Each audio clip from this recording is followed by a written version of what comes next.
Alright, what's good everyone? Hope all is well. It's Fear.ing. It's currently July 14th, 2025, and we're here to teach Precision Swing Point, also known as a PSP. Now, before you can apply a PSP, you have to understand sequential SMT, time frame alignment, and significant highs and lows, as we can see right here. Additionally, you should have watched the public day QT video alongside the day interview. And of course, goes without saying, the basics of ICT. Now, what actually is a PSP? Well, a precision swing point is that of a 3-candle pattern, hence the name swing point. So, a precision swing point is when one asset forms an up close while another correlated asset forms a down close candle at the same time on the same time frame. So we can imagine that this is a 5-minute time frame supported by 90-minute sequential SMT. We can imagine that this is ES and this on the right side is NQ. Again, same time frame at the same time. Let's imagine 5-minute time frame. So that means candle 1 is 9:25, and it doesn't have to be specifically that time, but I'm just referencing a significant time opening. We'll say that candle 1 is 9:25. That means this candle 1 on NQ as well is also 9:25. Candle 2, 9:30 on ES, down close. Candle 2 on NQ, up close. That PSP is not a PSP until the closure of candle 3. Candle 3 closes below, keeping the swing point of candle 2. Once candle 3 closes, that confirms the PSP and that confirms the swing points. Now, something I was going to reference later on is that a swing point does not have to be a swing point on every single indice. We can have a higher high on candle 3 and 1 on ES while as long as the swing point holds on NQ. As long as at least one indice, one asset holds that swing point, it is still a valid PSP. And personally, my personal focus is only on which PSPs are formed post creation of a sequential SMT. There's other variations such as forming a higher time frame PSP to confirm a lower time frame sequential. We'll get into that later on, but that is just something to keep in mind. Now, same way we incorporate sequential SMTs is the same way we incorporate PSPs. They have to be in line. And okay, so in order to get the most accurate results, the best results, how I personally use them is always that in which is in line with the higher time frame narrative. So the overall sentiment of your higher time frame market structure will determine which PSPs we can consider weak and which ones we can consider strong. If market structure is bullish, we're in a higher time frame market maker buy model, then we are focused on bullish cracks and correlations, aka bullish PSPs to form and bullish PSPs to hold. We want to see bearish ones be disrespected. So if we see a bearish PSP form at the high of the range, but we're still within the buy side of the curve of a market maker buy model, that is simply engineering liquidity. Something to keep in mind is PSPs often get souped and often are used as a stronger drawn liquidity. So if we form a PSP at the high of the range, that is just going to be a strong drawn liquidity later on, such as after we're done retracing and continue the distribution higher.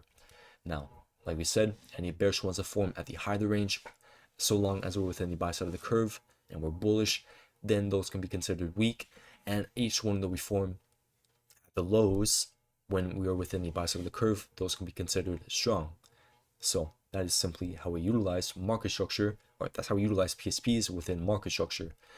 Bullish market structure, we focus on bullish PSPs, and we want bearish ones to be invalidated. We do not want to fade the higher time frame market structure, because keep in mind, with how I trade, QT comes last, Power 3 market maker models come first. Market maker models will determine what bias we are, what our narrative is, and based off of that, that is how we trade QT. So keep that in mind before you utilize this concept.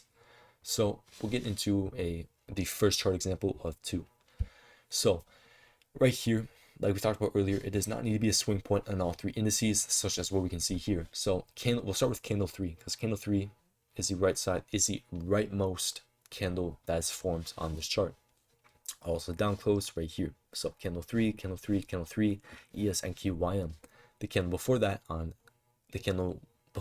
candle 2 is a down close candle on YM. It is not a swing point. However, you look at NQ, it is a up close candle, so the opposite of YM, and is additionally a swing point.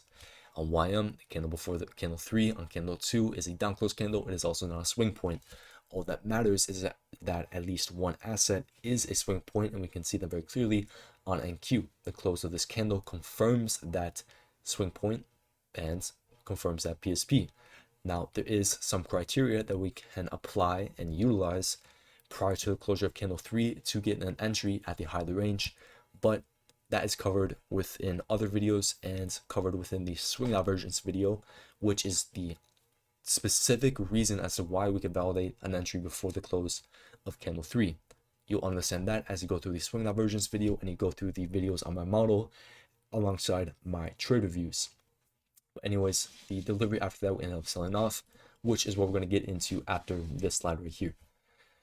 Now, when it comes to time frame alignment for PSPs, they work the same as sequential SMT and all the other QT concepts. So we have yearly cycle sequential SMT, we focus on a daily PSP, quarterly cycle, 6-hour PSP, monthly 4-hour, weekly 1-hour, daily 50-minute, 95-minute, and micro 1 minute. I said something earlier at the beginning of the video regarding a higher time frame PSP confirming lower time frame sequential SMT. That is another thing that you can utilize, but it's mainly going to be based off of your own data collection. So it'll be something like we form a 1-hour PSP to confirm a daily cycle sequential SMT. So the utilization of higher time frame PSPs can confirm lower time frame sequential SMTs.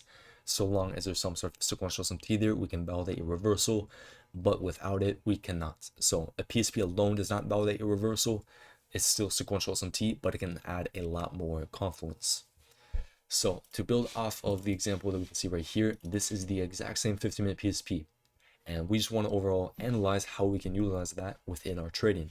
So I'm actually going to pull up my chart right here, and we're going to cover that example on TradingView. So we go back here, we want to first understand how we can even validate a 15-minute PSP at this point, because Fear, there's no daily cycle sequential SMT. The reason we can utilize this is because we're utilizing the proper time frame alignment. So as we can see at the highs, we have monthly cycle sequential SMT. As we look down here, this is the previous week high. We can see that NQ runs it out, ES fails to, YM also fails to. So we have the monthly cycle sequential SMT at the highs, and as we can see, time frame alignment, we focus on the 4-hour. So on the 4-hour time frame, again, a concept that you'll learn later on is a 4-hour swing divergence, and we can see that we have that here and here after price forms a monthly cycle sequential SMT. That then validates us to drop down to a 50-minute, and that is what validated us to identify this 50-minute PSP. Now, something worth taking note of, and the main thing I wanted to cover, is that 50-minute PSPs alone, we don't just have to look for an entry as they are created back here. We can also use them later on as high probability continuations. So as we can see here, this 50-minute PSP perfectly acted as a 50-minute order block later on. Now, this PSPs, PRCs, which is going to be taught in the next lesson, those are what dictate high probability order blocks, as well as a few other things, but specifically these two, PSP and PRC, this is what can validate a high probability order block.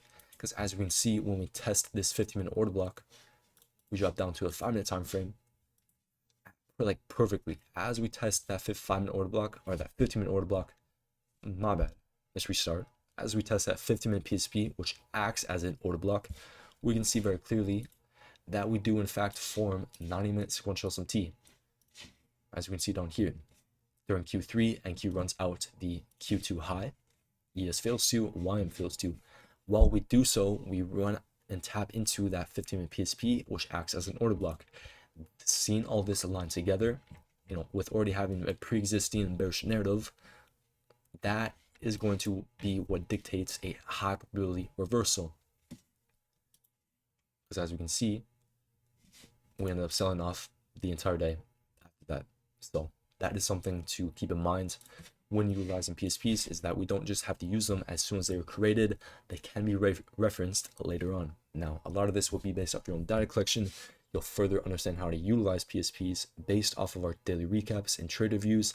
But again, this is simply an introduction to the concept in itself. So anyways, I hope you guys all enjoyed, and I'll see you guys all in the next video in regards to precision candle, which is very similar, but you can probably tell by the name it's not a swing point. But we'll break it down in the next video, and I'll see you guys all there.